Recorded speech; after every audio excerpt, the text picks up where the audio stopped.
What's going on, everyone? Welcome to an actual ending explains, not spoiler discussion of this movie, Moonfall. Of course, this movie is, directed by Roland Emmerich, and as always, if you like what you see, hit that subscribe button to join Movie Emporium, hit that notification bell at the top to find what's coming next. If you like this video, awesome, hit that like button as well as commenting below any video you watch, including this one. So I hope you enjoyed my non-spoiler review. I hope I had a little bit of fun with it. Like I said, I've been anticipating this movie for quite a while. I love Roland Emmerich. I think he's a talented disaster director, and yeah, this movie lived up to exactly what I was hoping for and exactly what I got, which was a disaster movie. What I didn't expect to get was what happens in the third act of this movie. So if you're watching this, obviously you know what happens, but let's just kind of recap. So the Earth is being attacked by the moon from some alien creatures that have dug into the moon. There we find out that the moon is, of course, this structure, which is called a mega structure. It is in essence alien technology. That's what the John Bradley character says throughout the entire movie.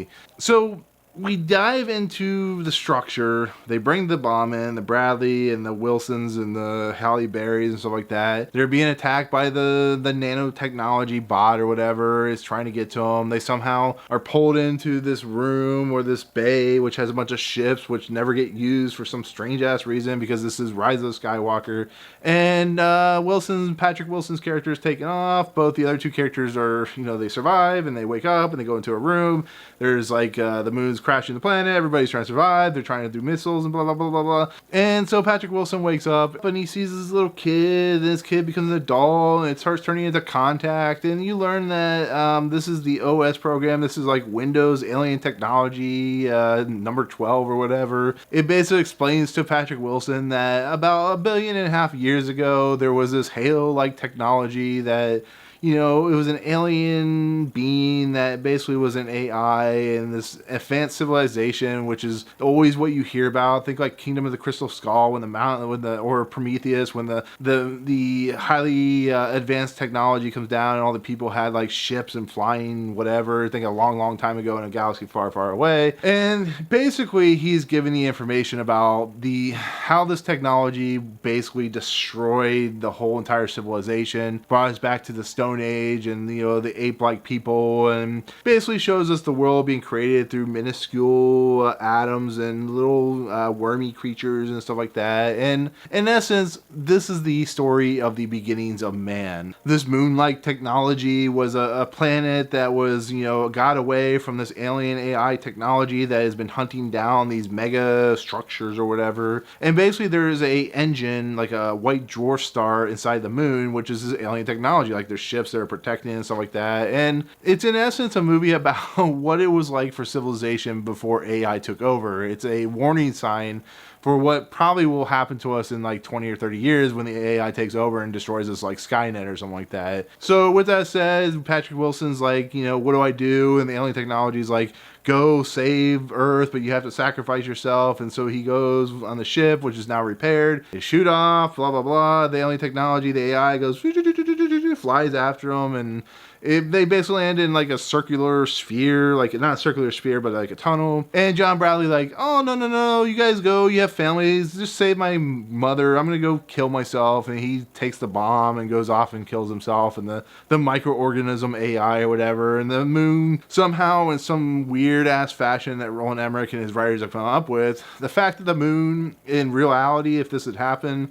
the Earth would be destroyed, everything would be gone. But no, the moon's just like boop, boop, goes right back in orbit where it used to be. And that's pretty much what happens in the end of this movie. It's like, here we have alien technology on the moon, which is what all the conspiracy theorist people have always been talking about. And no, that's not what's happening. It's, alien civilization, AI destroyed the alien civilization. They're trying to find the last remaining moon technology, mega structure, and it is so bonkers if you think about it. I mean, I'm going through like whatever, but it's really about a structure that's like supplying Earth with life, and it's it's actually like if you've seen Independence Day, it's similar to the ship in Independence Day, where there's just a bunch of ships all over the place and a bunch of gun turrets, and there's this white dwarf star that is like kind of its own engine, I guess you could say, and it's a really bonkers ending. I'm like, I was not expecting to go into this movie and have it be about alien technology and Prometheus and, like I said, whatever whatever you think about when it comes to these types of movies. I mean, I knew there was alien technology, and I know they were kind of spinning it into kind of realms of like Independence Day, but his disaster movies have always been like ecological and biological, and as stupid and silly as they are, they never go into this territory where the moon is basically an outer shell of this alien technology or this... Kid, we all know that the moon is not made of green cheese. Yes, that's true, Harry. But what if it were made of barbecue spare ribs? Would you eat it then? What? I know I would. Heck, I'd have seconds. And then polish it off with a tall, cool Budweiser.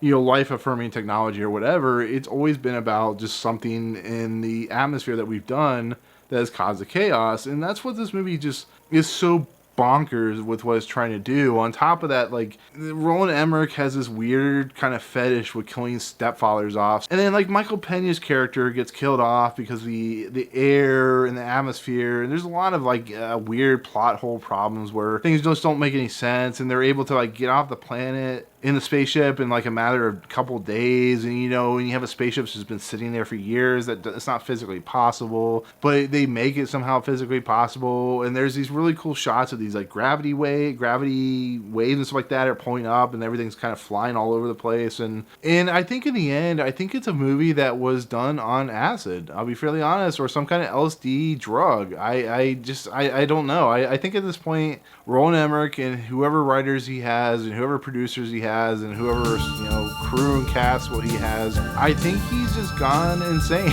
To be fairly honest, I think he's a director that just loves to blow crap up, loves to destroy stuff, and will find any way, form, or fashion to do that. I really do, and that's what happens here. And I think at some point, maybe while he was eating dinner with his wife or friends or whatever, he's like, you know what we need? We need to have a movie about the moon coming close to Earth, which, you know, whatever, it's fun. And then that moon, thanks to a conspiracy theorist, as predicted, is the outer shell of an alien technology with a white dwarf star. And you know what else we need? Alien technology with micro nanobots like that from billions of years ago who are trying to find them and destroy them. And oh my god, I don't even know how to begin with what is even going on. It's just like, I don't know. I'm looking over, I'm like, oh man, I wish I had my friends here to watch this, because it's something else. I can't wait for people to react to this ending, because it's incredible. It really is. And I know I went quickly on talking about the ending, but it's just like, it's so bonkers. You're literally brains exploding from what's happening. Like I said, John Bradley's character at the very end, because this is a like OS program, they've somehow scanned his brain, and he wakes up in this like a bed of light, which is where Patrick Wilson was. And he's like, am I dead? He's like, no, we scanned your brain. You're part of the OS technology. Think of like San Junipero or something like that. And then on top of that, he sees his grandmother. He sees Fluff Aldrin, which is kind of a crazy great name for a cat, by the way. And he's like, so what am I here for? And you're here, and they're like, you're here for the next part. And that's when the movie ends and goes into the Roland Emmerich directorial credit and the song or whatever. And I'm like, oh, they're leading into a sequel here. So maybe we'll see a sequel for it. I don't know, but God, I love this movie so very, very much. It's so bonkers and ridiculous and crazy. And the ending is just the fact that it is alien technology and what they're doing. You know, the fact that Independence Day did it, but did it so much better in 95 or 96. And here we're in 2012, and it's just, I don't even know if Roland Emmerich knows what he's doing anymore. I think he's just putting shit out there to do shit. This is just whatever, excuse my language, but I think that's what he's trying to do. So, with that said, that's my ending explains to this really, really crazy movie that has Moonfall, which I kind of expected to see coming, but I didn't expect that. So, anyways, that'll do it. Yeah. But, yeah, so anyways, in the comments below, what did you think of the ending?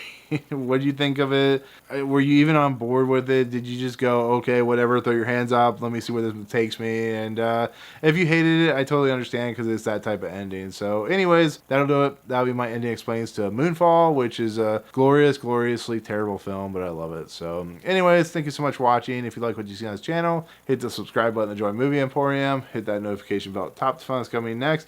If you like any of these videos, awesome. Hit that like button, and as always, we'll see you guys on the next video. Peace out.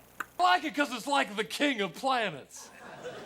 Well, actually, Harry, it's not a planet, it's a star. Well, planet or star, when that thing burns out, we're all gonna be dead.